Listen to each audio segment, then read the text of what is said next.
এইভাবে একবার গোবিন্দভোগ চালের পায়েস ঘরেতে বানিয়ে দেখো। নমস্কার বন্ধুরা, আবার নিয়ে চলে এসেছি আরেকটা নতুন ভিডিও। আমি মানু ব্লগ টিপসে সবাইকে ওয়েলকাম, স্বাগত জানিয়ে ভিডিওটা শুরু করে দিলাম। আজ তোমাদের দেখাবো ঘরেতে আমি কি করে গোবিন্দভোগ চালের পায়েস বানাই। ছোট থেকে বড়দের কিন্তু অনেক অনেক পছন্দ হবে। তোমরা পারলে একবার ট্রাই করো, দেখবে খেতে কিন্তু অসাধারণ টেস্ট হয়। তো আমি এখানে নিয়ে নিয়েছি, অল্প করেই বানিয়ে দেখাচ্ছি, যেহেতু আমি অল্পই বানাচ্ছি সেটা তোমাদের শেয়ার করছি। হাফ লিটার দুধ নিয়ে নিলাম। তোমরা যে কোনো দুধ নিয়ে নিতে পারো, পারলে ঘরে যদি গরুর দুধ থাকে বাড়ির তাহলে সেটাও তোমরা নিয়ে নিতে পারো, ওটা কিন্তু বেস্ট হয়। তো আমি কড়ার মধ্যে কিন্তু দুধটা ঢেলে দিলাম, আর ফুটে ওঠার জন্যই কিন্তু আমি ওয়েট করছি।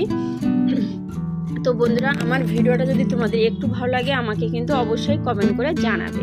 এই দেখো, আমি কিন্তু এখানে গোবিন্দভোগ চাল আমি আধা ঘন্টা কিন্তু ভিজিয়ে রেখেছিলাম। আর কতটা নিয়েছিলাম বলো তো, আমার হাতে 2 মুঠ কিন্তু আমি চাল ভিজিয়ে রেখেছিলাম। হাফ লিটার দুধে কিন্তু 2 মুঠ চাল কিন্তু বেশি হয়ে যায়। তোমরা পারলে 1.5 মুঠ 1 মুঠ নেবে, দেখবে পারফেক্ট কিন্তু হবে। তো আমি একটু বেশি নিয়ে ফেলেছি, সেটাও তোমাদের বলে দিলাম। তো আমি এটাকে খুব সুন্দর করে কিন্তু ফুটিয়ে নেব যতক্ষণ না চালটা সেদ্ধ হয়ে যাচ্ছে। দেখো একদম গলে গেছে। এবার এই পজিশনে কিন্তু আমি মিডিয়ামে রেখেছিলাম, এই পজিশনে আমি দিয়ে দিচ্ছি 2 থেকে 3 চামচ নারকেল কোড়া।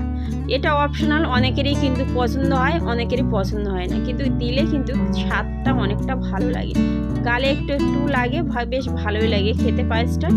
তো এটাকে আমি জাস্ট 2 থেকে 3 মিনিট মিডিয়াম আছে কিন্তু আমি ফুটাতে দেবো। আমি কিন্তু সবটাই যখনই ফুটে উঠেছে আমি প্রথম থেকে লাস্ট পর্যন্তই কিন্তু মিডিয়াম আঁচেই রেখেছি।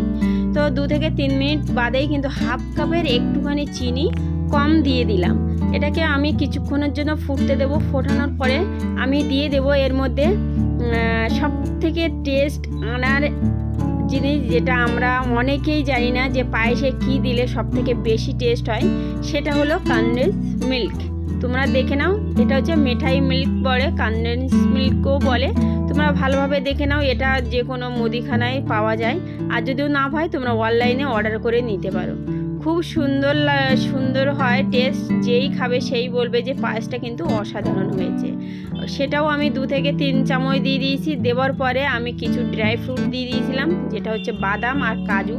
তোমাদের কাছে কিশমিশ থাকলেও সেটা দিতে পারো, আর আমি দুটো দিয়ে দিয়েছি। তো দেখো আমার ফাইনালি কিন্তু এটা আমি কিছুক্ষণের জন্য ফুটিয়ে নেব, যতক্ষণ না একটু হালকাভাবে গাঢ় গাঢ় হয়ে যাবে। আমি বেশি পাতলাও করব না, একটু বেশি গাঢ়ও করব না। তো এইটা যদি তোমরা এইভাবেই যদি বানাও তাহলে কিন্তু সবাই কিন্তু চেয়ে চেয়ে খাবে। তো দেখো আমি কেমন রেখেছি, আর পায়েসটা বানাতে কিন্তু অনেকটা টাইম লাগে। যদি তোমরা চালটা ভিজিয়ে রাখো তাহলে কিন্তু খুব তাড়াতাড়ি হয়ে যায়। তো ফাইনালি আমার পায়েস কিন্তু কমপ্লিট হয়ে গেছে। আর তার উপরে দেখো আমি একটা ছোট্ট বেবি কড়াইতে কিন্তু রেখে আমি উপরে একটু গার্নিশিং করছি। রেডি হয়ে গেল গোবিন্দভোগ চালের পায়েস। আর এরকম দেখো পাতলাও হয়নি, গাঢ়ও হয়নি, মিডিয়াম আছে, আর এরকমই কিন্তু সবারই পছন্দ হয়।